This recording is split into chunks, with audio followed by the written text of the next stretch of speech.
26 जनवरी को रोज कर्मा इंस्टीट्यूट ने रिटायर फौजी को सम्मानित और शहीदों को श्रद्धांजलि देने का कार्यक्रम का आयोजन किया था। मुख्य अतिथि में वाजदा के धारासभ्य अनंत पटेल, नवसारी कांग्रेस प्रमुख शैलेश भाई पटेल, हाईकोर्ट वकील हिमांगीबेन पटेल, फॉरेस्ट ऑफिसर प्रसाद पाटिल, बरोड से एनिमल के लिए काम करने वाले राजभाई भावसार, भारतीय पत्रकार संघ के अध्यक्ष सुनील भाई सोनवणे, एनिमल सेविंग सोसाइटी के ट्रस्टी और शिवम हॉस्पिटल के डॉक्टर मनीष पटेल को तरल पटेल की उपस्थिति में कार्यक्रम हुआ। कर्मा संस्थान के गोराट पटेल ने बताया कि हमारे देश की सुरक्षा करने वाले रिटायर फौजी का सम्मान करना हमारा कर्तव्य है। कर्मा इंस्टीट्यूट ने 50 रिटायर सैनिकों का शाल देकर सम्मानित किया और 30 वीरांगना बहनों को भी सम्मान किया। निवृत्त पैरामिलिट्री फॉरेस्ट के खुशहाल भाई वायु ने फौज के दौरान किए गए कार्य को लोग को बताया। कार्यक्रम में युवा बड़ी संख्या में शामिल हुए। कर्मा इंस्टीट्यूट का एक बेहतरीन प्रयास है युवा को फौज से जोड़ करने को।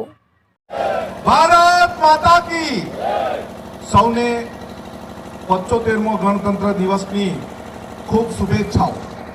અને આજે જે રીતે કર્મા ઇન્સ્ટિટ્યૂટ દ્વારા આયોજિત શહીદોને શ્રદ્ધાંજલિ અને નિવૃત્ત જે સૈન્યના અધિકારીઓ છે, સૈનિકો છે, આર્મીના જવાનો છે, પેરામિલિટરી ફોર્સના જવાનો છે, સૌને આજના દિવસે સન્માન માટે ખૂબ શુભેચ્છાઓ। આજે એટલો ખુશીનો પ્રસંગ છે। આઝાદી મળ્યા બાદ આપણે કઈ રીતે આપણા દેશમાં લોકતંત્રની સ્થાપના કરવાની, કઈ રીતની આપણા અધિકારો હોવા જોઈએ અને આજે આર્મી દ્વારા સંરક્ષણ મળી રહ્યું છે એવી જ રીતે આપણને બંધારણ દ્વારા પણ આપણને સૌને સંરક્ષણ મળી રહ્યું છે।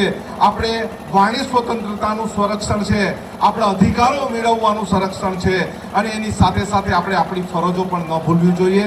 આપણો દેશ આખી દુનિયામાં એક એટલો મોટો દેશ છે અને મોટામાં મોટી લોકશાહી અને લોકતંત્ર આખા વિશ્વમાં સૌથી મોટું તંત્ર આપણે ત્યાં છે, આપણા દેશમાં છે।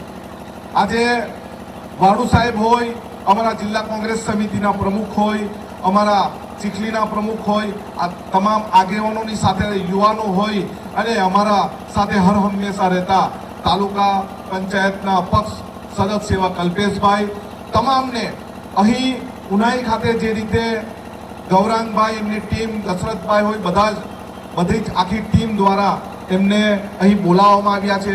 સૌથી મોટું કારણ એ જ છે કર્મા ઇન્સ્ટિટ્યૂટમાં આર્મીમાં જવાવાળા વિદ્યાર્થીઓ હોય એમને પણ ખૂબ પ્રોત્સાહન મળે અને એમને આર્મીની ટ્રેનિંગ મળે અને એની એક્ઝામમાં કઈ રીતે પ્રેક્ટિકલમાં પાસ થવાનું એ પણ શીખવે છે। ત્યારે આપણા બધામાં જ દેશદાઝ હોય છે, પરંતુ આર્મીમાં જે જવાનો જે હોય છે એ કઈ રીતે કામ કરે છે, કઈ રીતે બીએસએફના જવાનો કામ કરે છે, કઈ રીતે મિલિટરીના જવાનો કામ કરે છે અને એની સાથે શહીદોની જે પત્નીઓ છે, વીરાંગનાઓ છે, એ પોતે પોતાના પતિને દેશના સંરક્ષણના ભાગરૂપે એમને બોર્ડર પર મોકલે છે અને દેશને કઈ રીતે બીજા દેશ અથવા અસામાજિક તત્વોથી કઈ રીતે બચાવવાનું હોય છે, ટેરરિસ્ટથી કઈ રીતે બચાવવાનું હોય છે, એ રીતનું કામ એ જ્યારે બોર્ડર પર રહીને કરે છે ત્યારે આપણી પણ એક ફરજ છે।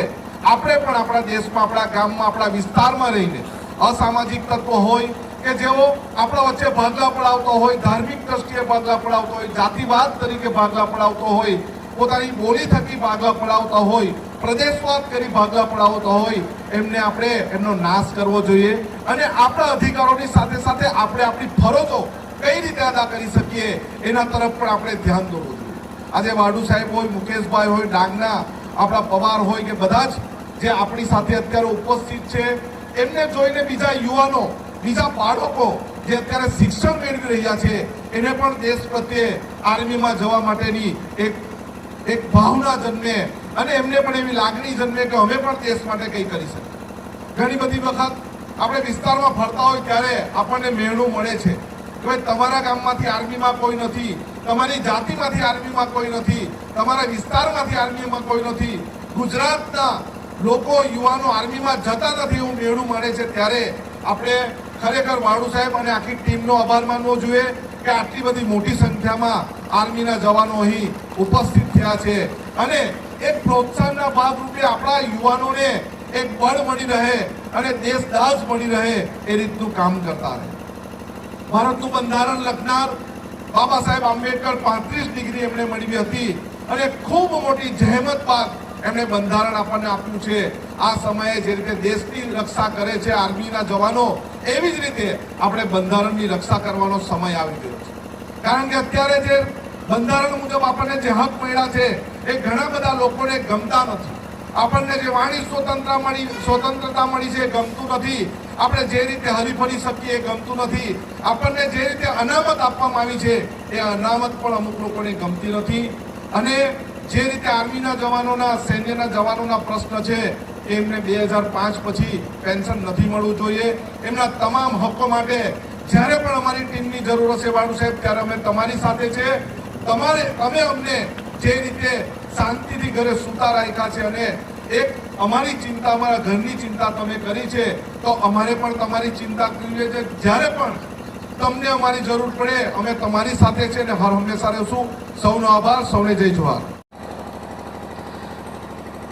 ये आवाज हमारे हिंदुस्तान के सीमाओं पर बैठे हमारे जवान आज देश की सुरक्षा कर रहे हैं, उन तक जाना चाहिए.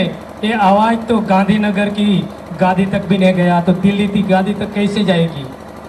हमें हमारा जवान आज ड्यूटी कर रहा है, उसके कानों तक जानी चाहिए कि हमें आज याद कर रहे हैं. 26 जनवरी है और आज इस उन्नाई की पवित्र धरती जहां पर राम पहुंचे थे, उस धरती को मैं सलाम करता हूं, वंदन करता हूं और नमन करता हूं. भारत माता की, भारत माता की. आज कर्मा इंस्टीट्यूट उन्नाई की धरती पर શહીદોને શ્રદ્ધાંજલિ અને નિવૃત્ત જવાનોનું સન્માન સમારોહ આટલી મોટી સંખ્યામાં ઉપસ્થિત અને આ ઉનાઈ વાંસદાના આદિવાસીના પ્રણેતા એવા ખૂબ સન્માનીય શ્રી ધારાસભ્ય આનંદભાઈ પટેલ, કલ્પેશભાઈ, શૈલેષભાઈ, ગૌરંગભાઈ આજે આજ